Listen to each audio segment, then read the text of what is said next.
Bienvenue sur The Deep Dive.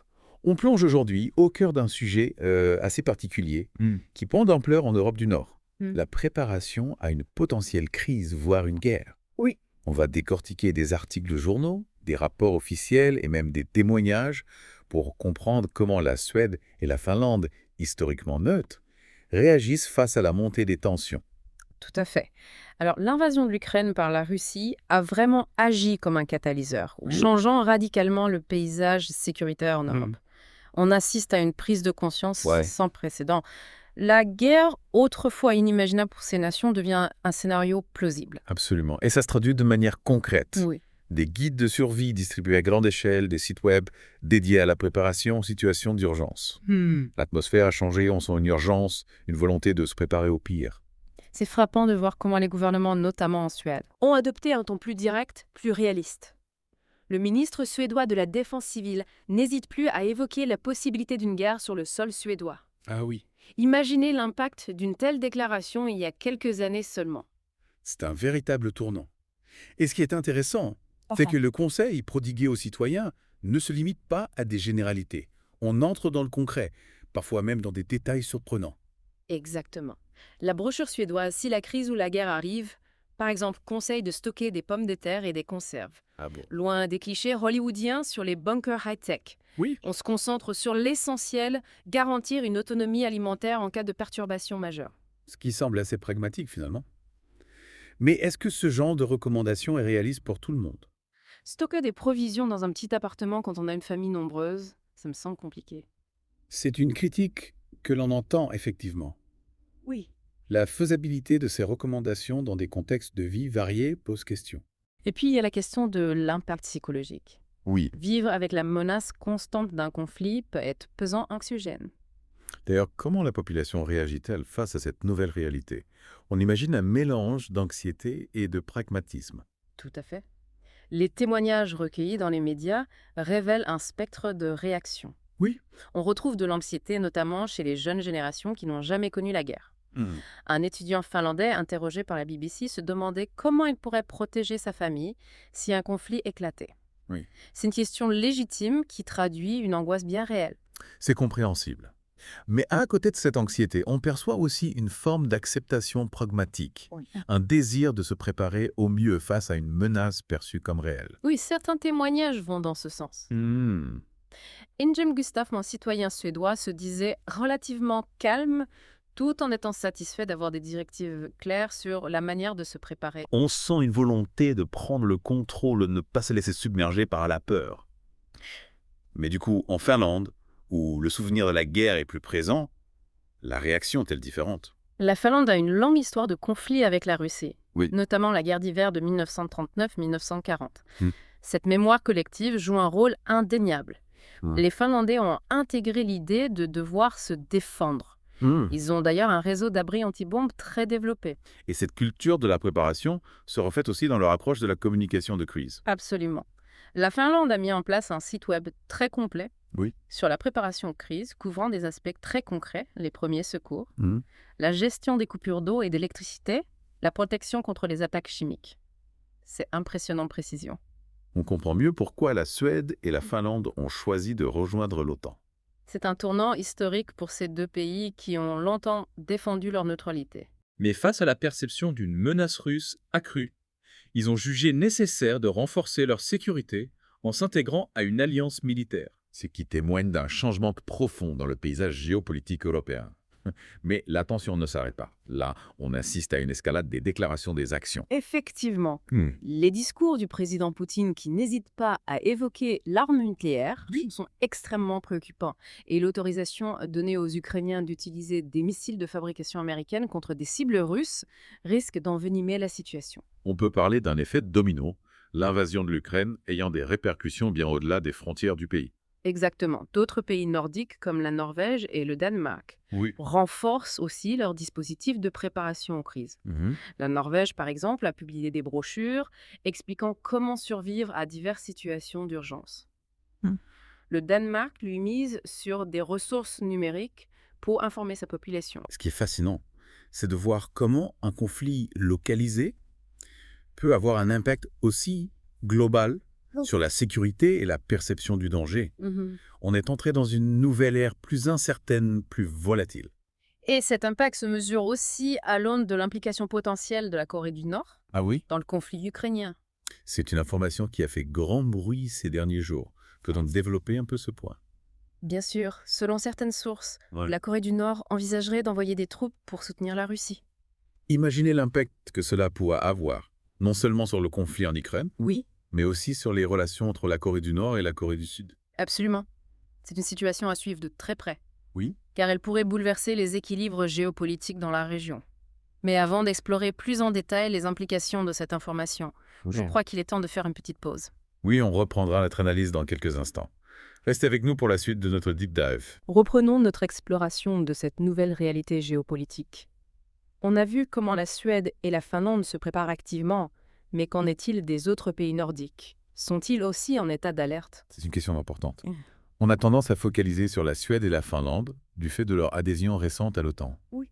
Mais il ne faut pas oublier que le Danemark, la Norvège et l'Islande sont aussi des acteurs clés dans cette région. Effectivement, l'ensemble des pays nordiques prennent des mesures pour renforcer leur sécurité et sensibiliser leur population, même si chaque pays a sa propre approche en fonction de son histoire, de sa géographie et de sa perception de la menace. Mhm. Pouvez-vous nous donner quelques exemples concrets? On a parlé des brochures suédoises, est-ce que c'est la norme dans toute la région? Pas forcément. Le Danemark, par exemple, membre de l'OTAN depuis longtemps, a une longue tradition de coopération militaire avec ses alliés. Oui. On pourrait penser qu'ils sont déjà bien préparés à un éventuel conflit. C'est logique. Mais est-ce que cela signifie qu'ils ne prennent aucune nouvelle mesure? Non, pas du tout.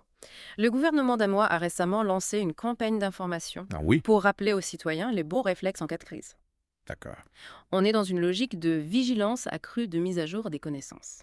Et en quoi consiste cette campagne? Est-ce qu'il s'agit de conseils pratiques, de consignes de sécurité précises? Oui, il s'agit de conseils pratiques pour se protéger en cas d'attaque aérienne, de cyberattaque ou de catastrophe naturelle. On voit que le spectre est large. Il se prépare à une multitude de scénarios. C'est intéressant. Cela montre qu'il ne se limite pas à la menace d'une guerre conventionnelle. Et du côté de la Norvège, quelle est la situation? Ils ont une frontière terrestre avec la Russie, ce qui les place en première ligne en cas de conflit. Tout à fait. La Norvège en est bien consciente Oui. et a considérablement renforcé sa présence militaire dans le Grand Nord ces dernières années. Mais elle n'oublie pas la préparation de sa population civile. Non. Ont-ils mis en place des dispositifs similaires à la Suède, avec des brochures ou des campagnes d'information spécifiques? Oui, le gouvernement norvégien a publié des guides de survie assez complets, expliquant comment réagir en cas de bombardement, de pénurie alimentaire ou de coupure d'électricité.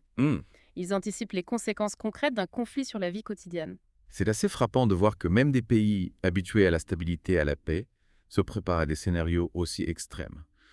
Comment la population norvégienne réagit-elle à tout ça? Est-ce qu'ils partagent les mêmes sentiments d'inquiétude, de résignation ou de pragmatisme qu'en Suède et en Finlande? Les réactions sont effectivement assez similaires. On observe un mélange d'appréhension, de résignation, mais aussi de volonté de se préparer au mieux. Oui. L'invasion de l'Ukraine a été un véritable électrochoc pour tous les pays nordiques, les forçant à se confronter à une nouvelle réalité. On peut dire que c'est un tournant géopolitique majeur, non seulement au niveau régional, mais aussi au niveau international. L'impact de cette guerre sur les relations internationales est immense. Absolument. L'invasion de l'Ukraine a provoqué une onde de choc dans le monde entier.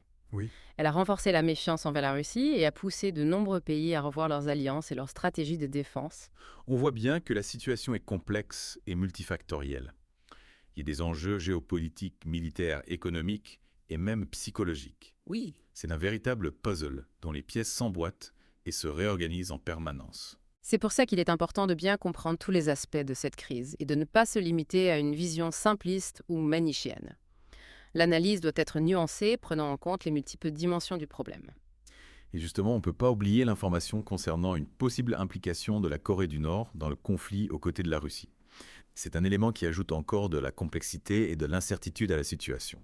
Oui, cette information est à prendre très au sérieux. Si elle se confirme, cela pourrait avoir des conséquences désastreuses, non seulement pour l'Ukraine, mais aussi pour la stabilité de toute la région. Imaginons les tensions que cela pourrait engendrer, notamment entre la Corée du Nord et la Corée du Sud. Ce serait un scénario catastrophe. On voit bien que la situation est loin d'être stabilisée. Et la question qui se pose maintenant, c'est de savoir comment tout cela va évoluer. C'est la grande inconnue. Personne ne peut prédire l'avenir avec certitude. Oui. Mais on peut analyser les différents scénarios possibles et essayer d'anticiper les conséquences de chaque choix. C'est un exercice intellectuel indispensable pour se préparer au mieux aux défis qui nous attendent. Et c'est précisément ce qu'on essaye de faire aujourd'hui dans notre Deep Dive. On décortique l'information, on analyse les différents points de vue, on explore les scénarios possibles pour donner à nos auditeurs les clés de compréhension de ce monde en pleine mutation. Tout à fait. On essaie de donner aux auditeurs les outils pour se forger leur propre opinion en s'appuyant sur des faits, des analyses et des perspectives diversifiées. On ne prétend pas détenir la vérité absolue, Non. mais on souhaite contribuer à un débat éclairé et constructif. Et en parlant de débat, on a vu que la population des pays nordiques réagissait de manière assez diverse à cette nouvelle réalité. On a parlé d'inquiétude, de colère, de résignation, mais aussi de pragmatisme et de volonté de se préparer. C'est vrai. Face à l'incertitude, face à la peur, les réactions humaines sont multiples. Oui. Certains cèdent à la panique, d'autres se réfugient dans le déni, d'autres encore choisissent de se préparer activement, de prendre le contrôle de la situation. Et vous, personnellement, comment analysez-vous la situation? Êtes-vous plutôt optimiste ou pessimiste pour l'avenir? C'est une question difficile. Je dirais que je suis réaliste. Je ne sous-estime pas la gravité de la situation. Mais je ne cède pas non plus à la panique. Je pense qu'il est important de garder la tête froide, d'analyser les faits et de se préparer à toutes les éventualités. C'est la meilleure façon d'aborder ce moment historique incertain. C'est une approche sage. Et en parlant de préparation, on a vu que les gouvernements des pays nordiques multiplient les initiatives pour informer et préparer leurs citoyens. On a parlé de brochures, de sites web, de campagnes d'information. Oui, on assiste à un retour en force de la communication de crise. Les gouvernements ont compris l'importance d'une communication claire, transparente et accessible pour rassurer la population, lui donner les bons réflexes et éviter la propagation de fausses informations. Mais est-ce que l'objectif se limite à informer? Est-ce qu'il y a aussi une volonté de rassurer, de mobiliser, voire de contrôler la population? C'est un mélange de tout ça. Oui. Bien sûr, l'objectif premier est d'informer les citoyens sur les risques potentiels et les mesures à prendre pour se protéger. Mais il y a aussi une dimension psychologique importante. Les gouvernements veulent rassurer la population, montrer qu'ils sont en contrôle de la situation et qu'ils font tout leur possible pour garantir la sécurité de leurs citoyens. Et en même temps, ils veulent aussi les mobiliser, les préparer à l'idée qu'un conflit est possible et qu'ils doivent être prêts à y faire face. On est loin du pacifisme naïf des années 90. Le monde est devenu un endroit beaucoup plus dangereux et les gouvernements doivent préparer leur population à cette nouvelle réalité. C'est exact. On ne peut pas ignorer cette nouvelle donne géopolitique. Il faut l'intégrer dans nos analyses, dans nos réflexions et dans nos actions. C'est la seule façon de naviguer dans un monde de plus en plus complexe et incertain. C'est une réalité difficile à accepter, mais il faut bien faire avec OLG. L'histoire nous a appris que la paix est fragile et qu'elle peut être brisée à tout moment. C'est une leçon qu'on aurait préféré ne pas avoir à apprendre, mais il est important de s'en souvenir, surtout dans les moments difficiles. Tout à fait. La mémoire du passé est essentielle pour comprendre le présent et pour construire l'avenir. Elle nous permet de tirer des leçons des erreurs commises, de nous rappeler la valeur de la paix et de la liberté et de nous mobiliser pour les défendre. Et en parlant d'avenir, on arrive à la fin de notre deuxième partie. On se retrouve dans quelques instants pour la dernière partie de notre Deep Dive où on va essayer de tirer quelques conclusions et de se projeter vers l'avenir. Restez avec nous. On se retrouve pour la dernière partie de notre Deep Dive sur cette nouvelle ère de préparation en Scandinavie. On a vu que la situation est tendue complexe, que la menace d'un conflit autrefois inimaginable est devenue une réalité tangible pour ces pays. Oui, l'invasion de l'Ukraine a agi comme un révélateur, mettant en lumière la fragilité de la paix et la nécessité de se préparer à l'imprévu. Ce qui est frappant, c'est que cet impact dépasse largement les frontières de l'Europe. Oui. On observe une prise de conscience globale, une forme d'inquiétude diffuse qui traverse les sociétés. Effectivement, même des pays historiquement neutres comme la Suède et la Finlande se tournent vers l'OTAN et modifient radicalement leur posture de défense. C'est un signe fort qui témoigne d'un bouleversement profond des équilibres géopolitiques. Absolument. On entre dans une nouvelle ère marquée par l'incertitude et la volatilité. Les vieilles certitudes s'effondrent, les alliances se recomposent et personne ne peut prédire avec certitude ce que l'avenir nous réserve. Face à cette nouvelle, on a vu que les gouvernements des pays nordiques misent sur la communication brochures, sites, web, campagnes d'information. On assiste à un véritable retour en force de la communication des crises. Et c'est une stratégie compréhensible. Informer la population, la préparer aux situations d'urgence, lui donner les moyens de se protéger. C'est la première étape pour garantir la résilience d'une société face à une crise majeure. Oui. Il ne s'agit pas seulement de transmettre des informations, mais aussi de construire une culture de la préparation de la responsabilité collective. Mais au-delà de l'aspect pratique, il y a aussi la dimension psychologique. Comment gérer l'anxiété et le stress, la peur face à la menace d'un conflit? Est-ce que les gouvernements prennent en compte cet aspect humain dans leur communication? C'est une dimension essentielle et on constate que les gouvernements nordiques y accordent une attention croissante. D'accord. Il ne s'agit pas seulement de donner des conseils pratiques, Non. mais aussi de rassurer les citoyens, de les aider à gérer le stress et l'anxiété liée à la menace d'un conflit. On voit se développer des initiatives de soutien psychologique, des plateformes d'échange et d'entraide, des campagnes de sensibilisation à la gestion du stress en situation de crise. C'est encourageant de voir que cet aspect humain n'est pas négligé. Alors finalement, quelles leçons pouvons-nous tirer de tout cela? Que devons-nous retenir de ce deep dive sur la préparation à une potentielle crise en Scandinavie? Je dirais qu'il y a plusieurs leçons à tirer. Tout d'abord, la paix n'est pas un acquis. C'est un bien précieux qu'il faut protéger et cultiver chaque jour par nos actions, par nos paroles, par notre engagement citoyen. Ensuite, il faut être préparé à l'imprévu. Personne ne peut prédire l'avenir avec certitude. C'est vrai. Mais on peut se préparer au mieux aux situations d'urgence en suivant les conseils des autorités, en s'informant, en développant notre propre résilience. Et cela passe aussi par une réflexion personnelle sur nos valeurs, nos priorités, ce qui compte vraiment pour nous. Enfin, et c'est peut-être la leçon la plus importante, Oui. il est crucial de rester solidaire. Face à une crise majeure, c'est la solidarité, l'entraide, le soutien mutuel qui nous permettront de surmonter les difficultés et de reconstruire. C'est dans ces moments-là que l'humanité se révèle dans sa capacité à s'unir, à se soutenir, à faire face ensemble à l'adversité. Ce sont des paroles fortes qui résonnent bien au-delà du contexte scandinave.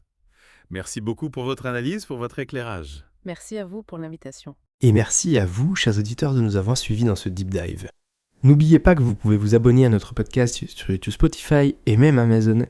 N'hésitez pas à liker ce podcast si vous avez apprécié l'épisode. On se retrouve très bientôt pour une nouvelle plongée dans l'actualité